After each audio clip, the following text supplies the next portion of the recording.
Everyone, welcome to pro personify with Bhakti. मुझसे काफ़ी लोग कब से पूछ रहे थे कि फ्लुएंट इंग्लिश बोलने के लिए ऐसा क्या हम रोज़ करें जिससे हमारी इंग्लिश फ्लुएंट हो जाए।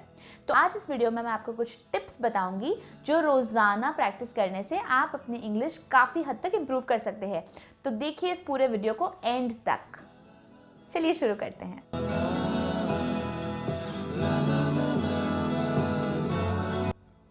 हेलो पीपल, मैं हूं भक्ति संघवी एंड आप देख रहे हैं प्रो पर्सोनिफाई विद भक्ति, जहां पर रोज़ाना हम सीखते हैं स्पोकन इंग्लिश के नए नए टॉपिक्स। अब तक वाक्य रचना के काफ़ी सारे टॉपिक्स देखे हैं और मुझे उम्मीद है कि आप उन्हें अच्छी तरह से सुन रहे हैं और प्रैक्टिस कर रहे हैं। मुझे खुशी है कि मेरे काफ़ी व्यूअर्स मुझे कमेंट सेक्शन में कितने सारे डाउट्स पूछते हैं। सो आई एम ग्लैड कि आप इतनी पढ़ाई कर रहे हैं कि आपको इतने डाउट्स आते हैं। किसी एक व्यूअर ने मुझसे कहा था कि मैम हम ऐसा क्या करें रोज़ जिससे हमारी इंग्लिश रोज़ाना इम्प्रूव हो। अब ये बात तो सही है, सिखाने वाले चाहे आपको कितने भी टॉपिक सिखा दें, लेकिन कोशिश आपकी तरफ से होनी चाहिए। अगर आप पूरी तरह कोशिश नहीं करेंगे तो आप किस तरह कोई भी स्किल सीख पाएंगे। अब ये जो समय है लॉकडाउन का, पूरा विश्व एक बड़ी विपदा से गुजर रहा है।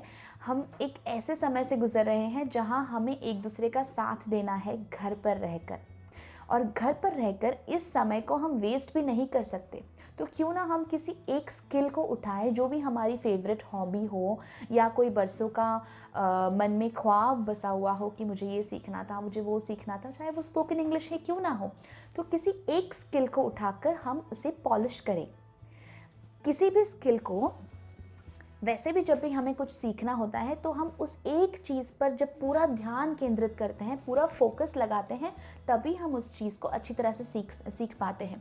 तो ये आज की पहली टिप है। अगर आप कुछ भी सीखना चाहते हैं, भले वो स्पोकन इंग्लिश हो, डांसिंग हो, सिंगिंग हो या कोई फॉरेन लैंग्वेज दूसरी कोई हो, लेकिन अगर आप पूरे दिल से अगर उसे डेफिनेटली सीखना चाहते हैं तो थोड़ा समय उस पर फोकस कीजिए। पूरा समय जो आपके पास समय बचता है, आपका रोजिंदा काम के बाद जो भी टाइम बचता है, पूरा टाइम उसको डेडिकेट कीजिए। और डेडिकेट करने के बाद आप क्या करेंगे? पूरा टाइम तो आप वीडियोस नहीं सुन सकते।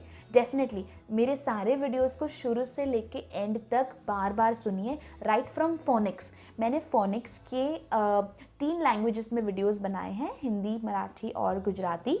तो see this is very rare. आपको फोनिक्स कहीं इंटरनेट पर भी वर्नैक्युलर लैंग्वेजेस में नहीं मिलेगा।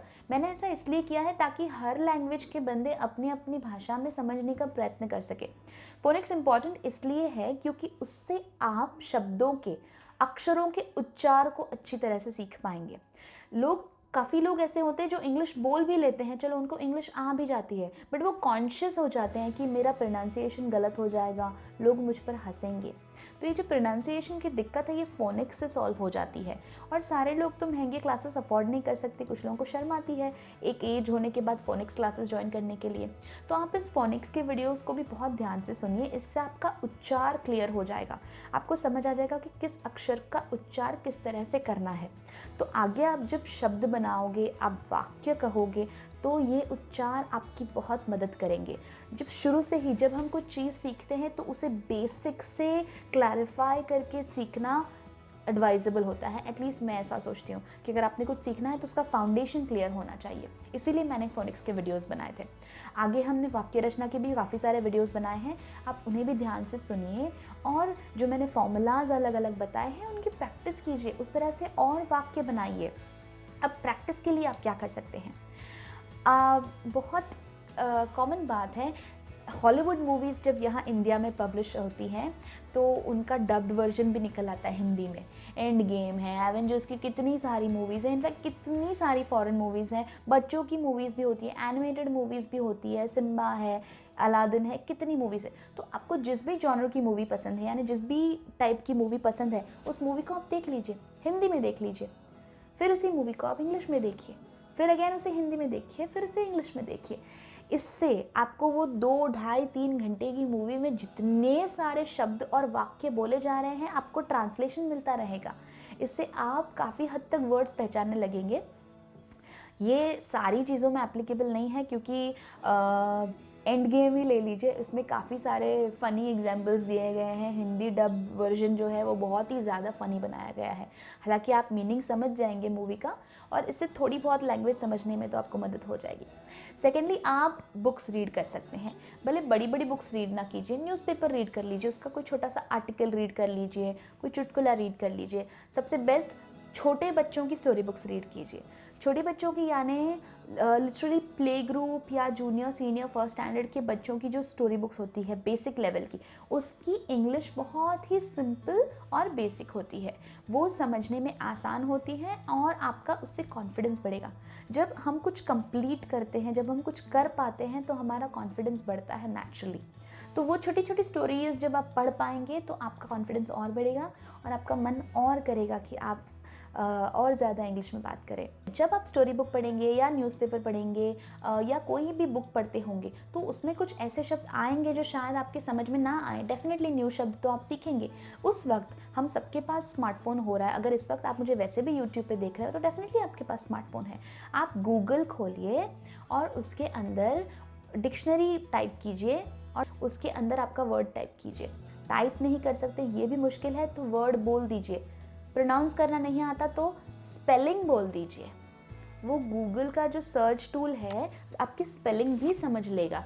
जैसे अगर आपको क्लोज इस शब्द अर्थ समझना है तो आप गूगल खोलिए, CLOSE, उसके कॉर्नर में एक माइक का आइकॉन होता है, माइक को दबाइए और कहिए CLOSE। वो उस वर्ड को वहाँ छाप लेगा और उसका मीनिंग बता देगा।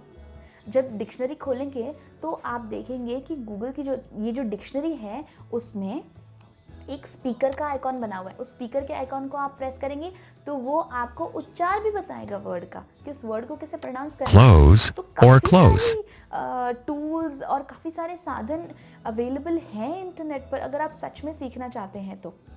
डिक्शनरी, हम तो जब स्कूल में थे तो हमें कहा जाता था कि डिक्शनरी हमेशा बैग में होनी चाहिए। सो यस, आज भी ये एप्लीकेबल है। डिक्शनरी हमेशा हैंडी होनी चाहिए। जैसे ही एक नया वर्ड सुन लिया, तुरंत डिक्शनरी में उसका मीनिंग देख लीजिए।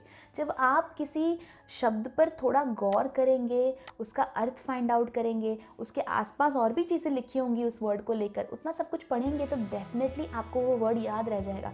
इस तरह आपको भाषा सीखने में मदद मिलेगी। एक और टिप ये है कि शर्माइए मत, संकोच मत कीजिए। अगर आपके आसपास कोई ऐसा शख्स है जो अच्छे से इंग्लिश बोल लेता है, आप मुझे कमेंट करके पूछ सकते हैं। अब ऐसा तो है नहीं कि आसपास ही किसी का होना है, आज के इस डिजिटल वर्ल्ड में सब पास ही है। हम किसी को एक मैसेज करके कुछ भी पूछ सकते हैं।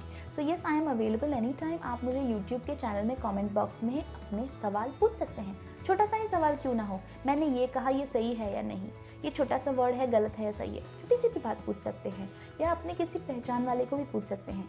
तो जब तक आप खुल के पूरे दिल से कोशिश नहीं करेंगे किसी चीज़ को पाने की, किसी एक कला को सीखने की शिद्दत से कोशिश नहीं करेंगे, कैसे होगा। तो ये हैं कुछ टिप्स जिससे आप अपनी इंग्लिश को डेफिनेटली सुधार सकते हैं। इन सारे टिप्स पर आप गौर कीजिए। ये सारी बातें बहुत ही कॉमन, बहुत ही नेचुरल है, मैंने कहीं से पढ़ी सुनी नहीं है। ये मेरे मन की बातें हैं जो मुझे लगा मुझे आपसे कहना चाहिए कि इससे आपको मदद मिलेगी, तो मैंने कह दी। आप अगर इस पर अमल करते हैं तो डेफिनेटली थोड़ा तो इम्प्रोवाइजेशन हो ही जाएगा। तो फॉलो कीजिए इन टिप्स को और मुझे कुछ ही दिनों में लिखकर बताइए कि थोड़ा सा इम्प्रूवमेंट हुआ या नहीं। इसी तरह बने रहिए मेरे साथ, देखते रहिए मेरे सारे वीडियोस, और आपकी दुआओं और शुभकामनाओं के साथ मैं इसी तरह और ढेर सारे वीडियोस आपके लिए लाते रहूँगी। तो मेरी ढेर सारी शुभकामनाएं आपके साथ हैं। घर पर रहिए, सेफ रहिए, अपने समय का सदुपयोग कीजिए और कोई नई कला सीखिए। Take care of yourself. Till then, bye bye.